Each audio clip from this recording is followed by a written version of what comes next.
নতুন লক্ষ্য স্বাধীনতার পর 24শে গণঅভ্যুত্থানের পর আমরা একটি নতুন স্বাধীনতা পেয়েছি। আমাদের এই স্বাধীনতা যেন কলুষিত না হয়, আমাদের এই স্বাধীনতা যেন কলঙ্কিত না হয়, আমাদের এই স্বাধীনতা যেন কেউ নষ্ট করে না দেয়। সেই জন্য আমরা সবার কাছে এই দাবি রাখতে চাই, এই সরকারের কাছে আমরা এই দাবি রাখতে চাই যে আসুন একটি দৃষ্টান্তমূলক শাস্তি দান করুন এবং এই নির্যাতিত আসিয়ার পক্ষে দাঁড়ান, তাকে তার ধর্ষককে শাস্তি দিয়ে বাংলাদেশের জনগণের সামনে দৃষ্টান্ত স্থাপন করুন। আমরা সংগঠিত নারী প্রয়াসের পক্ষ থেকে এই ধর্ষকের শাস্তি দাবি করছি এবং অনেকগুলোকে যাতে শাস্তি কার্যকরী হয় সেই ব্যবস্থা করার জন্য আহ্বান জানাচ্ছি। আমরা জানি আইনের দীর্ঘ জটিলতা রয়েছে, দীর্ঘ শিক্ষিত রয়েছে, সেই সকল আইনি দীর্ঘ শিক্ষিত জটিলতা পার করে যাতে করে এই শাস্তি দ্রুত বাস্তবায়িত হতে পারে, সেই জন্য আমরা সম্মিলিত নারী প্রয়াসের পক্ষ থেকে এই সরকারের কাছে আবেদন জানাচ্ছি। সম্মানিত ভাইয়ের সাংবাদিক ভাইরা, আমাদেরকে আপনারা সহযোগিতা করবেন।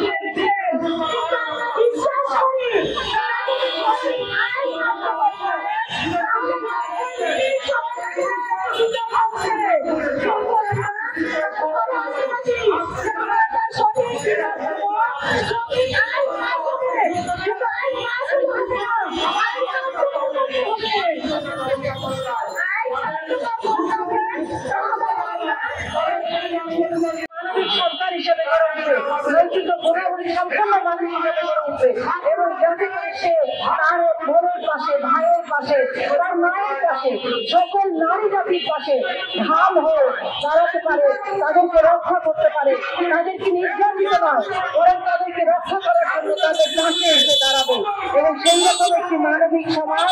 সেই রকম একটি নৈতিকতাপূর্ণ সমাজ গড়ার জন্য